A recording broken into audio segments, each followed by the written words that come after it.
What's up, guys? It is Sam here, and today I want to talk about polling data and what our country actually uses as an indicator of relevance with these polls. And we're going to dive deep into two different polling things that have come up in the last week or two, which is from CNN and from The Economist. We're going to dive in deep and understand a little bit more about the distribution of the populations that they're looking at. And the first one is with two gurus, right, industry experts. They've been doing this political stuff for 10 plus years. We're going to dive in a little bit to them, and then we're going to look at one where we get some respondents online from answering a survey. And then we're going to take a look at that actual distribution, which I've drawn up, and we're going to go over how some of this stuff is missing. And then we're going to move on to the aggregation of these. So we're going to talk about a little bit more macro view. And we're going to take the macro view of the establishment, the macro view of the news, right? The macro view of the media, that type of macro view. And we're going to compare that to reality. And we're going to take a look at the two most popular websites on Earth. We've got Google and YouTube, and we're going to see what people are talking about. And when it relates to their search volume on those platforms, and just take a look real briefly between what the media thinks is going on versus fucking reality. So, if this is your first time here, my name is Sam. What's up? And for those of you who are returning, good to freaking see you. Now, let's get into this. We're going to start out with the gentleman who is a guru on this topic, Harry Eaton, and he actually was running, I think, a show. No, this person was not, but this person was Harry, blah, blah, blah. He joined CNN on February 5th, 2018, but there's somewhere else on here where it talks about in 2007 or 2008, they were into politics. So they've been doing it for quite a while. I'm not going to read through this whole thing now to tell you exactly what it is, but they've been writing about politics for quite a long time. And then the next person we have is Chris, I'm not even going to try to say his last name, and they both write for CNN. He has like a podcast. One of these guys has a podcast on politics. Like, you know what I mean? They're all in. This is what they do every day, right? Is think about this kind of stuff. So these people are experts on what they do because this is what they've been doing they've had 10 years of experience plus talking about this kind of thing, thinking about how this stuff works, 10 years of data to take a look at, right? These people are experts, and we're going to take their poll and see what they think and how they rank them, right? Okay, so we're going to start with that, and we have Joe Biden, Elizabeth Warren, Kamala Harris, Bernie Sanders, and Pete somebody. And rounding out the top 10, we do not have Andrew Yang in there at all. So that's he's not in the top 10 whatsoever. Excuse me. And I think by polling two people, you kind of can see the picture I painted versus like, what if you polled a lot more people, right? Because that's two people's opinions, but they're in the industry, so they see things different than reality, right? Because that's what they do is politics. So the average person thinks differently than them. So you wouldn't think that they would necessarily have the pulse on that. Maybe they would, maybe they wouldn't, but we don't know. So we're going to take a look at a subset of the Economist poll. And this question, we want to get more answers because I think that's more representative of the whole, right? 300 something million people kind of get an understanding of what's actually going on, right? Because if we only measure two people, right, these two experts versus say 500 people, like I think we'll get a better answer of reality. So we have part of the Economist survey that came out, and this said which candidates they were going to be voting for for the primary. And in the top, Andrew Yang ranks at number 9. So on the list from the two experts, he's not there at all whatsoever. And now Andrew Yang is number 9. And then if you scroll to the bottom, it tells you the sample size, meaning the number of respondents that they got answers for this question. And that is 594. So when they asked 594 people, that was the response that they got. But I have a feeling, you guys may know how the internet works and how much scale there really is. So 600 people versus, think about some of the videos you see on YouTube that have, millions of views. So 600 versus, you know what I mean? Kind of put it into perspective. But next, we have the main part of the Economist, their survey, right? So that was a subset of this, right? The total number of respondents on this for the whole thing was 1,500. And I wanted to go through some of their data here. So if you go to the bottom of their poll, we have the target population is the U.S. adult population. So the next what they're going to talk about is how to do their sampling and the methodology, and then give statistics on the distribution that they pulled, right? So we're going to go through the sampling method. This is respondents were selected from YouGov's opt-in internet panel using sample matching. Okay, so first of all, just in the first sentence, you can already see that there's a discrepancy here. That if somebody's going to opt into something, they're going to have different behavior than people who are not going to opt in. I mean, that just makes logical sense. Like, if you have to opt in for this, you're going to get a different response on average than people who don't opt in. It just makes logical sense. I don't know, you can correct me down below, but I don't necessarily need some type of research to tell me that that's true. Like, it's just, you know what I mean? Unless, the intuition just says that's true. Next, we've got random sample stratified, and it's stratified. So this is like the categories they're broken into, is we've got age, gender, race, education, and religion.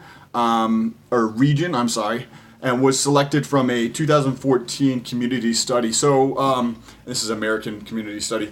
These other companies will kind of try to get a stratification of what the U.S. is made up of, like how many races there are, or age groups, or male, female, to get an idea. And then these other companies, like the Economist here, will use that as their rationale for the way that they do their polling data. So that's what that is saying right there.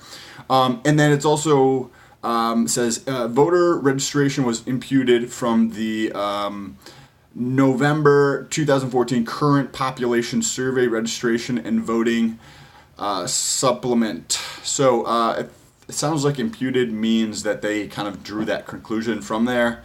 But I think we all know what happens if we try to use the past as a predictor of the future when it comes to financial markets and stuff. So I don't think that, I don't know. Anytime you put more restrictions on how you do something, it kind of restricts the real answer there. And then this is where we actually get into the super interesting part. Before we look at the macro view of what's going on. At this point, we're going to take a look at the actual distribution. So I've drawn up a couple pictures here that I just wanted to talk about, where in here, so this gives the weighting of the stratification. So the age, gender, blah, blah, blah, and all that kind of stuff. And it is a range from 0.389 to 2.3.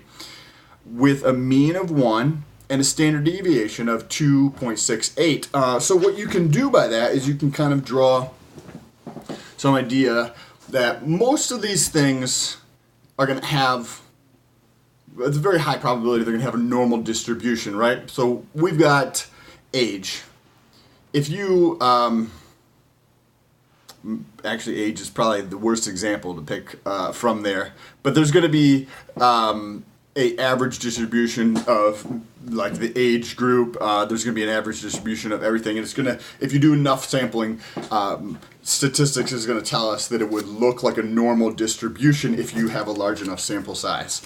And so that's what we're going into this with. We're going to use the stats that they provided of 0.39, that's on the low end, right? And then up to 2.3, which is up here. So this is the high end of the range. And then they have the mean, which is just going to be the average, is right here in the middle. So if you look at the hey, stay with me. I'm going to get to the point. So this black area is where they overlap, right? This is where the two groups overlap. But if you follow here from the bottom edge of their range, up, and then here in this red, so they're in this red area over here, and then this from this corner here up and over is what kind of like a normal distribution would look like, where 99% plus of all the data points would be in a normal distribution. And we see that this area in red on either side of this diagram are outside of where they overlap. So you're missing data sampling on this side, and you have one of these things, whether it's the opt-in or the way that the population sampling is stratified. One of those two things is going to cause this to be off. So if you have a sampling problem and it's way off from a normal distribution, then I don't think the answers are going to be 100% correct or accurate. Come on, it just makes freaking sense. So now we're going to take a look at the macro view. First, we're going to look at the polling data. So we're going to look at like legacy media players, and then we're going to look at what's like really happening based on the two most popular websites on Earth, Google and YouTube. Okay, so first here, we've got the Economist. So their survey came out about a week ago, and then that was CNN, and then the Economist came out about 5 days ago. So these are the two most recent things, and then they take all of this data. By the way, the website is called Real Clear Politics, if anybody wants to check it out. And they rank the data over time based upon what the surveys say in terms of who is number one through blah, blah, blah. And they have Bernie Sanders is like a substantial lead over everybody else. Everybody is significantly less than that, and Andrew Yang is not even, let's take a look here in the first 5, 10, where the fuck is he? He is number 8 on this survey. This is kind of like the average of all of them, all the different surveys that are coming out, and he's number 8th on there. So when we go to use this polling data and we put it into this average here, what we're getting is the average of 1,500 people that opted in to take this survey, right? We're getting that, plus the opinion of 2 gurus have been doing it. Like, they get the same weighting. Like, how is that possible? This is like the criteria we're going to use to elect a candidate for the Democratic Party. Like, this is insane. We still do this, and this is 2019. Like, you guys can let me know what you think down below in the comments, but this is just like, I mean, I'm not going to even, it's crazy that we would do this. So now, let's jump over to the first place we're going to check out the macro view of what's actually happening, and that is Google search, and then we're going to step over to YouTube search. But we're going to start at Google search over the past 90 days and kind of compare that with the rankings on Real Clear Politics, right? So at the 90-day mark here, we have Yang is number 5 in terms of the search volume within the U.S. This is only U.S. search volume.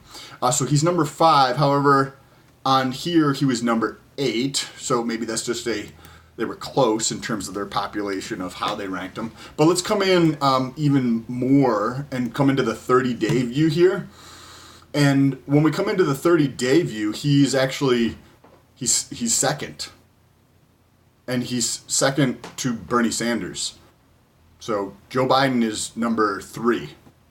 So Joe Biden is number 3 over the past 30 days in terms of like what actual humans in the U.S. are searching for on average. And this is a lot of data, a lot more than 600 people or 1,500 people or 2 gurus who kind of know or have been in the industry for, you know what I mean? Like, this is what's actually happening in the U.S. It's just common sense. So at this point, if you look at the geographic split here, we have a number of states that on average, when you take into consideration the search term Joe Biden, Bernie Sanders, Elizabeth Warren, Kamala Harris, and Andrew Yang, there's a bunch of these states, probably 1, 2, 3, 4, 5, 6, 7, 8, it looks like 9 states have more search volume for Andrew Yang than anybody else. Which is kind of interesting. And also, so I'm just looking at California. California, he is ranked number 1, and the next closest person is Bernie Sanders. So he's 4 percentage points ahead of him. He's got 27% of all search traffic. That's crazy. Now I just check out Texas, right? Because we've got California. That's the biggest state in the U.S. in terms of population. Next is Texas, I believe, and Andrew Yang here is tied for number 2nd in terms of search volume. Joe Biden's number 1, and he's tied with Bernie Sanders at 21% each. Let's jump over to Florida because that's actually number 3 in terms of population size in the U.S. And here he is number 4th. So in Florida, he does not have nearly as much momentum, but he's still ranked 4th versus the Real Clear Politics, where he's ranked, I don't have any idea what he is ranked. I don't remember, 9th or something. Now we're going to come in to the most recent 7 days here, and he is number 3 behind Elizabeth Warren and Bernie Sanders. But he does have more than Joe Biden, because when you compare again this back to what the polls say that Joe Biden's way ahead, but the actual people are looking for more information on Andrew Yang over the past 7 days. And similarly, when we come into the past 24 hours, Andrew Yang has probably 2/3 of the U.S. states searching for his name more than anybody else's in this pool here, and he has more search volume on average per day than all the other people, which is not by a ton, but the next closest person is Bernie Sanders, and he's like a decent amount above him, and then everybody else is like quite a bit lower, with Kamala Harris bringing up the back there. And then so you can see that not only do the polling methodologies that we just talked about, right? We talked about those 2 different ones versus what happens in reality, right? Which one is more accurate? And I'm not gonna. You get to decide that. I might have my opinion. I mean, I feel like a bigger population size would be way more valuable, but you can think for yourself. But I wanted to give my kind of prediction, right? And we could touch on this in the future and see how accurate I am. And so what I did was I wanted to kind of measure the growth rate in terms of the search volume for these people 1 month to the next month. So what I did is I looked for, in Google's AdWords, like if I was going to be placing an ad, you could just look up the actual search volume average per month. And I pulled up the month of July, because that's the closest this goes, actually. And when we look at average search volume for all these people, everybody except for Kamala Harris is 1 million to 10 million. I'm sorry. She is 1 million to 10 million searches on average per month, where everybody else is 100,000 to 1 million. So over the past, from July, in the month of July, Kamala Harris was like really fucking popping. She was quite substantially bigger than all the other players here. And over the past month, in the month of July, this is August, right? In the month of July, Andrew Yang was ranked 5th out of these in terms of the lowest. They all had 100,000 to 1 million searches on average per month, but that's a substantial range. So he was probably much closer to 100,000. But then what I wanted to do was I compared that to the most recent amount of searches. And so the most recent, I don't have the specific figures because now I have to go to Google Trends, and then you get to kind of see what is happening, right? Because we pulled that other data from Google AdWords. Now we're going to pull from Google Trends, so they're not exactly relatable, but this is the search terms, but they just don't give me the specific numbers here. So in the past 30 days, which is what we were almost looking at, right? We were looking at July. Now we just came forward, so we're looking at the end of July and into the 25th of August as we are today. And Andrew Yang is ranked number 2. So that's kind of interesting that if you look back just 1 month ago in July, he was ranked number 5. And then if you look at the same thing a month later, almost a month later, he's number 2. So that shows you the trajectory of his growth relative to these other people, because he was down here and then within 30 days he's up towards the top. He's number 2. So if this trend continues, and I feel like it's been a very strong trend that I've been seeing in the data, this video and the other videos, if you want to check out those videos, check out the channel. Don't forget to subscribe. But I would say that I would expect this trend to continue based upon the data that I'm seeing on my end. And in the next 30 days, I would predict that this is just going to 30 and 60. But we'll see what happens in 30. But I would predict that Andrew Yang pulls ahead on some more of these metrics of growth. But I don't know if it will continue at the same growth rate, because I do expect the field to be narrowing and then the remaining players to ramp up a little bit. So I would expect it, say if Elizabeth Warren dropped out, then her search traffic would probably drop, but that search traffic might go to one of these other players. So this is going to be a crucial time over the next 30 days.